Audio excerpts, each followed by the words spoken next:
Hi,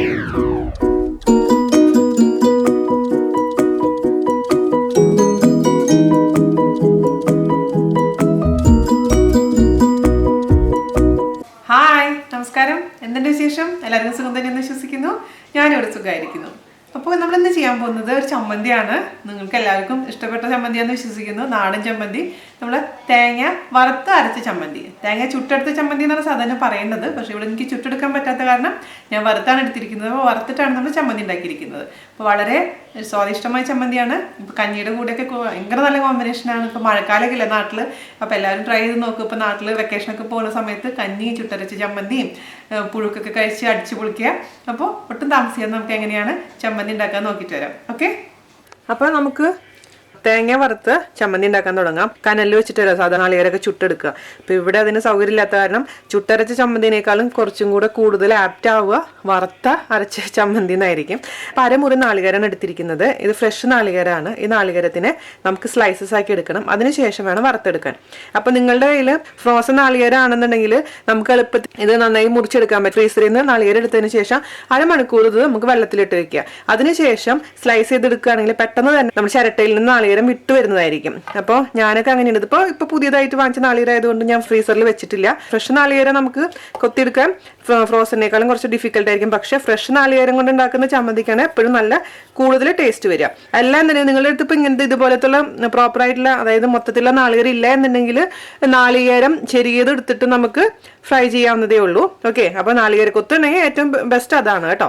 ചെറിയ കത്തി വെച്ചിട്ട് ഇങ്ങനെ എടുത്തു കഴിഞ്ഞാൽ നാളികേരക്കൊത്ത് നമുക്ക് ഈസി ആയിട്ട് ഇതുപോലെ എടുക്കാൻ പറ്റും. ഓക്കെ, അപ്പോൾ മൊത്തത്തിൽ ഈ നാളികേരത്തിൽ നിന്ന് കൊത്ത് മുഴുവനും മാറ്റിയതിന് ശേഷം നമുക്ക് വറുത്തെടുക്കണം. ഇങ്ങനെ എടുക്കുക, ഇങ്ങനെ ഒന്ന് ഇതാക്കുക. അതിനുശേഷം ഇവിടെ നിന്ന് കത്തി വെച്ചിട്ടൊന്ന് തള്ളി കൊടുക്കുക ഫ്രണ്ടിലോട്ട്. അപ്പോൾ ഇങ്ങനെ പോന്നോളും. അങ്ങനെയാണ് നമുക്ക് നാളികേരക്കൊത്ത് നാളികേരത്തിൽ നിന്ന് വേർതിരിച്ചെടുക്കുക. ഓക്കെ, അപ്പോൾ ഞാൻ നമ്മുടെ അരമുറി നാളികേരം മൊത്തത്തിൽ ഇതുപോലെ സ്ലൈസ് ആക്കി എടുത്തിട്ടുണ്ട്. അപ്പോൾ നിങ്ങൾക്ക് പല സ്ഥലങ്ങളിലും ഫ്രോസൺ ആയിട്ട് നാളികേരത്തിന്റെ സ്ലൈസ് ആയിട്ട് തന്നെ ഫ്രോസൺ സ്ലൈസ് പാക്കറ്റിൽ വാങ്ങിക്കാൻ കിട്ടുന്നുണ്ട് കേട്ടോ. അപ്പോൾ അങ്ങനെയാണെങ്കിൽ അങ്ങനെ, പക്ഷേ ഫ്രഷ് നാളികേരം കിട്ടുകയാണെങ്കിൽ അതാണ് ഏറ്റവും ബെസ്റ്റ് കേട്ടോ. അപ്പോൾ ഇത് നമുക്ക് മാറ്റി വെക്കുക. പിന്നെ നമുക്ക് ഇതിലേക്ക് വേണ്ടത് എന്താണെന്ന് വെച്ച് കഴിഞ്ഞാൽ ചെറിയുള്ളി, വറ്റൽമുളക്, പുളി, ഉപ്പ്. ഓക്കെ, കറിവേപ്പിലയുടെ ഇലയും കൂടെ മറക്കണ്ട കേട്ടോ. അതിന് വേണ്ടിയിട്ട് ഒരു കടായി വെക്കുക. കടായി ഒന്ന് ചൂടാവട്ടെ. ഞാനിപ്പോൾ ഇതിൽ വെളിച്ചെണ്ണ ഒഴിക്കുന്നില്ല. വെളിച്ചെണ്ണ ഒഴിക്കാണ്ടാണ് ഇതൊക്കെ നമ്മൾ ഫ്രൈ ചെയ്തെടുക്കാൻ പോകുന്നത്. പക്ഷേ അതേസമയം നിങ്ങൾക്ക് തിരക്കൊക്കെ ഉണ്ട് എന്നുണ്ടെങ്കിൽ കുറച്ച് വെളിച്ചെണ്ണ ഒഴിച്ച് ഫ്രൈ ചെയ്തോളൂ. അപ്പോൾ നമ്മുടെ ചട്ടി ചൂടായിട്ടുണ്ട് കേട്ടോ. നമുക്ക് ചട്ടിയിലോട്ട് ആദ്യം തന്നെ ഞാൻ മുളകാണ് ഇടുന്നത്. മുളക് ഒന്ന് ഫ്രൈ ചെയ്ത് മാറ്റി വെക്കാം. 8 മുളക് ഇതിൽ ഇട്ടിട്ടുണ്ട്. 8 മുളക് ഒന്ന് ഫ്രൈ ചെയ്ത് മാറ്റി വെക്കാം നമുക്ക്. പിന്നെ 8 മുളക് പക്ഷെ ഞാൻ ഒരുമിച്ച് അരയ്ക്കുന്നില്ല. 5 മുളക് ആദ്യം അരച്ച് നോക്കും. അതിനുശേഷം എരിവ് ഇല്ലെങ്കിൽ മാത്രമാണ് എക്സ്ട്രാ ആഡ് ചെയ്യുള്ളൂ. മാത്രമല്ല പല പല മുളകിനും പല പല എരിവായിരിക്കും. അപ്പോൾ അതൊക്കെ അനുസരിച്ച് മുളകിന്റെ കാര്യത്തിൽ മാറ്റം വരും കേട്ടോ. 2 സൈഡും നന്നായിട്ട് ബ്ലാക്ക് കളറൊക്കെ ആയിട്ട് വന്നിട്ടുണ്ട്. നന്നായി റോസ്റ്റ് ചെയ്തിട്ടുണ്ട് എന്നാണ് അതിന്റെ അർത്ഥം. നമുക്കിത് ഒരു പാത്രത്തിലോട്ട് മാറ്റി വെക്കാം. ഇനി നമുക്ക് കോക്കനട്ട് സ്ലൈസ്, തേങ്ങാപ്പൂൾ ഇട്ട് കൊടുക്കാം. 2 പേർക്കൊക്കെ ആണെങ്കിൽ 1/4 ഭാഗം മതിയാവും കേട്ടോ തേങ്ങയുടെ. പിന്നെ മീഡിയം തീയിലിട്ടതിന് ശേഷം ഇത് നന്നായിട്ട് അങ്ങ് ഗോൾഡൻ കളർ ആവുന്നവരെ വറുത്തെടുക്കണം. ഇതിന്റെ റിയൽ ടേസ്റ്റ് എന്ന് പറയുന്നത് നമ്മൾ അടപ്പിൽ ചുട്ടെടുക്കുന്നതാണ്. കനലിന്റെ ഉള്ളിൽ നാളികേരം ചുട്ടെടുക്കുമ്പോഴാണ് ആ പഴയ കാലത്തെ ടേസ്റ്റ് കിട്ടുക. പക്ഷെ ഇവിടെ അതൊന്നിനുള്ള നിവൃത്തിയില്ലാത്തതുകൊണ്ടാണ് ഞാൻ ഫ്രൈ ചെയ്തെടുക്കുന്നത്. അപ്പൊ നിങ്ങൾ നാട്ടിലൊക്കെ ആണെങ്കിൽ കനലിൽ ചുട്ടെടുത്തു കഴിഞ്ഞാൽ പെർഫെക്റ്റ് ആയിട്ടുള്ള ടേസ്റ്റ് കിട്ടും. അല്ലെങ്കിൽ കനലിൽ ചുട്ടെടുക്കുന്ന ആഹാരങ്ങൾക്ക് ഭയങ്കര ടേസ്റ്റ് അല്ലേ. ചുട്ടെടുത്ത പപ്പടം, അതുപോലെ തന്നെ മധുരക്കിഴങ്ങൊക്കെ എന്ത് ടേസ്റ്റാണെന്നറിയാമോ? കാരണം മധുരക്കിഴങ്ങൊക്കെ സ്റ്റീം ചെയ്തെടുക്കുമ്പോൾ അതിൽ വെള്ളം കയറിയിട്ട് ടേസ്റ്റ് പക്ഷെ കിട്ടില്ല. അതേസമയം ചുട്ടെടുക്കുമ്പോൾ ഭയങ്കര ടേസ്റ്റ് ആയിരിക്കും. എന്തുമാത്രമായിരിക്കും എന്നറിയോ, ഭയങ്കര ടേസ്റ്റ്. അതൊക്കെ പറഞ്ഞറിയിക്കാൻ പറ്റില്ല. എനിക്ക് നാട്ടിൽ പോയിട്ട് വേണം ഇതെല്ലാം ട്രൈ ചെയ്യാൻ. ഒരു വർഷത്തെ എല്ലാ കൊതിയും തീർക്കണം, നാട്ടിൽ പോകണം. അപ്പോൾ ഇതൊന്ന് ഗോൾഡൻ കളർ ആവണ വരെ ഫ്രൈ ചെയ്തെടുക്കണം മീഡിയം തീയിലിട്ടതിന് ശേഷം. പിന്നെ അതിൽ ചിലവർ ഇഞ്ചി ചേർക്കാറുണ്ട്. എൻ്റെ വീട്ടിൽ പക്ഷേ ഇഞ്ചിയൊന്നും ചേർക്കാറില്ല. വേണമെങ്കിൽ നമുക്ക് ഒരു കഷ്ണം ഇഞ്ചി ഇതിലേക്ക് ചേർത്ത് കൊടുക്കാം, ഇഞ്ചിയുടെ ടേസ്റ്റ് ഇഷ്ടമാണെങ്കിൽ. എന്താ പറയുക, നമ്മൾ എത്ര ഗിഫ്റ്റഡ് ആണ് അല്ലേ ശരിക്കും പറയുകയാണെങ്കിൽ. ഒരു കൊച്ചു സംസ്ഥാനമാണ് കേരളം, എങ്കിൽ പോലും കന്യാകുമാരി തൊട്ട് കാസർഗോഡ് വരെ നീണ്ടു നടക്കുന്ന കേരളത്തിൽ വൈവിധ്യമാർന്ന രുചികളാണ് നമ്മുടെ കേരളത്തിലുള്ളത്. അപ്പോൾ ചമ്മന്തിയുടെ കാര്യം എടുക്കുകയാണെങ്കിൽ എന്തോരം ടൈപ്പ് ചമ്മന്തി ഉണ്ട് അല്ലേ. നമ്മുടെ വീടുകളിൽ സാധാരണ ചെയ്യുന്ന ചമ്മന്തികളൊക്കെ എല്ലാവർക്കും ഇഷ്ടമുള്ളതല്ലേ. നമ്മൾ ചെറുപ്പകാലങ്ങളിൽ ഏറ്റവും കൂടുതൽ കഴിച്ചിട്ടുള്ള ചമ്മന്തി ആയിരിക്കും ഞാനൊക്കെ കേട്ടോ. പ്രത്യേകിച്ച് കഞ്ഞിയുടെ ഒക്കെ കൂടെ ഒന്നുമില്ലെങ്കിലും ചമ്മന്തി മാത്രം പൊടിച്ചിട്ട് കഞ്ഞി കുടിച്ചിട്ടുള്ള ഒരുപാട് ദിവസങ്ങൾ ഉണ്ടായിട്ടുണ്ട്. പക്ഷെ അതാണ് അതിന്റെ ടേസ്റ്റ്. വേറെ ഇപ്പോൾ നമ്മൾ എന്താ പറയുക, വലിയ ബിരിയാണി കഴിച്ചു കഴിഞ്ഞാലും ആ ഒരു സംതൃപ്തിയും ടേസ്റ്റും കിട്ടില്ല ഈ കഞ്ഞിയും ചമ്മന്തിയൊക്കെ കുടിക്കുന്ന ആ ഒരു ടേസ്റ്റ് വെച്ച് നോക്കുമ്പോൾ. അതൊക്കെ പോയി മറിഞ്ഞു കാലങ്ങളൊക്കെ. നാട്ടിലൊക്കെ ആണെങ്കിൽ ഇപ്പോൾ പനിയൊക്കെ പടർന്ന് പിടിച്ചിരിക്കാന്നൊക്കെ കേട്ടു. മഴക്കാലം വന്നു കഴിഞ്ഞാൽ ടെൻഷനാണ്. ഇച്ചിരി സമയം എടുക്കും ഇതൊന്ന് റോസ്റ്റായി കിട്ടാൻ. പിന്നെ ഒരു കാര്യം ശ്രദ്ധിക്കേണ്ടതെന്ന് വെച്ചാൽ നാളികേരക്കൊത്ത് നല്ല നൈസ് ആവണം കേട്ടോ. നല്ല സ്ലൈസ് നമ്മൾ എടുക്കുമ്പോൾ നൈസ് ആയിട്ടുള്ള സ്ലൈസസ് ആയി കഴിഞ്ഞാലാണ് പെട്ടെന്ന് തന്നെ ഫ്രൈ ആയി കിട്ടുള്ളൂ. അത് ഒരുപാട് കട്ടി ഉണ്ടെങ്കിൽ ഫ്രൈ ചെയ്യാൻ കുറച്ച് ബുദ്ധിമുട്ടായിരിക്കും കേട്ടോ. ഏകദേശം ആവാറുണ്ട് കേട്ടോ. കുറേയൊക്കെ ഗോൾഡൻ കളർ വന്നിട്ടുണ്ട്, കുറച്ചും കൂടെ ഒന്ന് ആവാനുണ്ട്. പിന്നെ ഞാൻ പറഞ്ഞ പോലെ തിൻ സ്ലൈസസ് ആക്കി ഇടാൻ ശ്രദ്ധിക്കുക. അപ്പം ഇതെന്ന് വെച്ചാൽ കുറച്ച് ടൈം കൺസ്യൂമിങ് ആണ് കേട്ടോ. നമ്മൾ സാധാരണ ചുട്ടെടുക്കണമെങ്കിൽ പെട്ടെന്ന് നമുക്ക് ചുട്ടെടുക്കാൻ പറ്റും. പക്ഷേ ഇതുപോലെ ഫ്രൈ ചെയ്തെടുക്കുമ്പോൾ കുറച്ച് സമയം പിടിക്കും. അപ്പം നിങ്ങൾ എന്നെ പോലെ നല്ല മടിച്ചുകളാണെങ്കിൽ ഇത്രയും ചെയ്യണമെന്ന് ഈ പരിപാടി ചെയ്യണമെന്നില്ല. അതിന് പകരമായിട്ട് നാളികേരം ചെരുകിയത് നന്നായി ചോക്ക് വറുത്താൽ മതി. അതായത് നല്ല ഗോൾഡൻ കളറിനേക്കാളും കുറച്ചും കൂടെ കൂടുതൽ ഡാർക്ക് കളർ ആവുന്നവരെ വറക്കുക. എന്നിട്ട് ചമ്മന്തി ഉണ്ടാക്കിയാലും ടേസ്റ്റിന് വലിയ ഡിഫറൻസ് ഒന്നുമില്ല. നാളികേരം അത്യാവശ്യം നല്ല ഫ്രൈ ആയി വന്നിട്ടുണ്ട്. അപ്പോൾ നല്ല ഗോൾഡൻ കളർ ആവണം കേട്ടോ. ഈവനായിട്ട് ഫ്രൈ ആവണം. അപ്പോഴാണ് നല്ല റിയൽ ആയിട്ടുള്ള ടേസ്റ്റ് നമുക്ക് കിട്ടുക. ഇപ്പോൾ ചിലവരെന്താ ചെയ്യുക വെച്ചാൽ നമുക്ക് ഗ്യാസ് ഫ്ലെയിം ഒക്കെ ഉള്ള ആൾക്കാർ എന്താണെന്ന് വെച്ച് കഴിഞ്ഞാൽ വയർനെറ്റിന് മുകളിൽ നാളികേരം വെച്ചിട്ട് ഫ്ലെയിം ഡയറക്റ്റ് ആയിട്ട് കൊള്ളിച്ചിട്ട് ഫ്രൈ ചെയ്തെടുക്കുന്നവരുണ്ട് കേട്ടോ. എനിക്കിപ്പോൾ അത് നിവൃത്തിയില്ലാത്തതുകൊണ്ടാണ് ഞാനിപ്പോൾ ഈ കടായിൽ വെച്ച് ചെയ്യുന്നത്. ഇത് മതി. ഇത് നമുക്കൊരു പാത്രത്തിലോട്ട് മാറ്റാം. സെയിം കടായിലേക്ക് ആ ഉള്ളിയും കൂടെ ചെറുതാക്കി അരിഞ്ഞിട്ടിട്ട് ഒന്ന് ഫ്രൈ ചെയ്തെടുക്കുക. നാളികേരം ചെയ്ത കൂട്ടത്തിൽ കൂടെ ഇട്ട് ഫ്രൈ ചെയ്താലും കുഴപ്പമൊന്നുമില്ല. ഞാനിപ്പോൾ തനിയെ ഫ്രൈ ചെയ്യുന്നത് മാത്രം. ഉള്ളി ഇപ്പോൾ അത്യാവശ്യത്തിന് മൂത്തിട്ടുണ്ട്. അതിലേക്ക് കുറച്ച് കറിവേപ്പില ഇട്ട് കൊടുക്കുക. അപ്പോൾ ഈ സമയത്ത് നിങ്ങൾക്ക് ഇഞ്ചി വേണമെങ്കിൽ ഇഞ്ചി ഇട്ട് കൊടുക്കുക കേട്ടോ. ഇഞ്ചി ജസ്റ്റ് ഒന്ന് ഫ്രൈ ചെയ്തിട്ട് നമുക്കിത് മതി. ഇതെല്ലാം കൂടി നമുക്ക് ഇത് ചൂടാറിയതിന് ശേഷം എല്ലാം കൂടി നന്നായിട്ടങ്ങ് അരച്ചെടുക്കണം.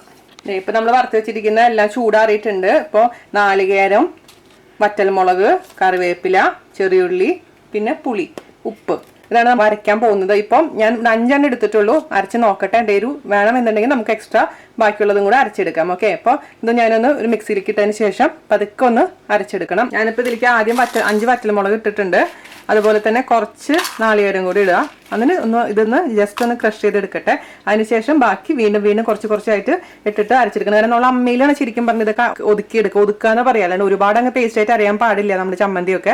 അപ്പം അമ്മയിൽ ഒതുക്കിയെടുക്കുമ്പോൾ ഒരുമിച്ച് എല്ലാം കൂടി ഇടാം. പക്ഷേ ഈ ചെറിയ ജാറിലേക്ക് ആകുമ്പോൾ ഒരുമിച്ച് എല്ലാം കൂടി ഇട്ട് കഴിഞ്ഞാൽ അറിയില്ല. അതുകൊണ്ട് കുറച്ചായിട്ട് നമുക്കിത് ഒതുക്കിയെടുക്കണം. ഓക്കെ, ഒന്ന് വിപ്പ് ചെയ്ത് വിട്ടാൽ മതി. അല്ലാണ്ട് ഹൈ സ്പീഡിൽ ഇടണ്ട. ആദ്യം ഇട്ട പോർഷൻ ഇത്രയും ഇങ്ങനെ ആയിട്ടുണ്ട്. ഇനി നമുക്ക് അതിലേക്ക് തന്നെ വീണ്ടും കുറച്ചിട്ട് കൊടുക്കുക. ഇതേപോലെ തന്നെ അടിക്കുക. ഞാൻ ഇതിലേക്ക് ഇനി ഉപ്പ് ചേർത്ത് കൊടുക്കുക. ആവശ്യത്തിന് ഉപ്പ് ചേർത്ത് കൊടുക്കുക. അതിനുശേഷം നാളികേരം, ഉള്ളിയും, കറിവേപ്പില എല്ലാം കൂടി അങ്ങ് ഇട്ട് കൊടുക്കുക. ഇതെല്ലാം അടിച്ചതിന് ശേഷം പുളി ചേർത്താൽ മതി കേട്ടോ. അല്ലെങ്കിൽ പുളി ചേർത്ത് കഴിഞ്ഞാൽ അടിയില്ല. എന്താ മണമെന്നറിയോ ഈ ചമ്മന്തി ഇങ്ങനെ അടിച്ചെടുത്ത് കഴിയുമ്പോൾ നോക്കുമ്പോൾ. കാരണം നമ്മൾ ഒട്ടും വെളിച്ചെണ്ണ നമ്മൾ ഒഴിച്ചിട്ടില്ലെങ്കിൽ പോലും ഈ വറുത്ത നാളികേരത്തിൽ നിന്നുള്ള സ്മെല്ല് ഭയങ്കര അപാര സ്മെല്ലാണ് കേട്ടോ. ഞാനിതിൻ്റെ ടേസ്റ്റ് ഒന്ന് നോക്കട്ടെ. എരിവ് എങ്ങനെയുണ്ടെന്ന് നോക്കട്ടെ. ഒരു മുളകും കൂടെ ആവാം. ഞാൻ 5 മുളകിലിട്ടുണ്ടായിരുന്നേ. ഒരു മുളകും കൂടെ ഞാൻ ഇടുന്നുണ്ട്. ഉപ്പ് കറക്റ്റ് ആയിട്ടുണ്ട്. ഇനി നമുക്ക് പുളി ചേർത്ത് കൊടുക്കുക. പുളി പറഞ്ഞ പോലെ തന്നെ ആദ്യം ഇതിൻ്റെ പകുതി ഞാൻ ചേർക്കുന്നുള്ളൂ. പിന്നെ വേണം എന്നുണ്ടെങ്കിൽ ബാക്കിയും കൂടെ ചേർത്ത് കൊടുക്കാം. കാരണം ആദ്യം നമ്മൾ ഒരുപാട് സാധനങ്ങൾ ഒരുമിച്ചിടരുത്. അപ്പോൾ ഒരുമിച്ചിട്ട് കഴിഞ്ഞാൽ ടേസ്റ്റ് പിന്നെ നമുക്ക് മാറ്റാൻ ബുദ്ധിമുട്ടായിരിക്കും. എപ്പോഴും കുറച്ച് ആഡ് ചെയ്ത് നോക്കുക. അപ്പോൾ അതിന് ശേഷം വേണമെങ്കിൽ എക്സ്ട്രാ ആഡ് ചെയ്ത് കൊടുക്കാമല്ലോ. അല്ലെങ്കിൽ നമുക്കൊന്നും ചെയ്യാൻ പറ്റില്ല അത്. ഇനി നമുക്കിത് അരച്ചെടുക്കാം. ഇപ്പം നമ്മൾ ഇട്ടിരിക്കുന്നത് 6 മുളകാണ്.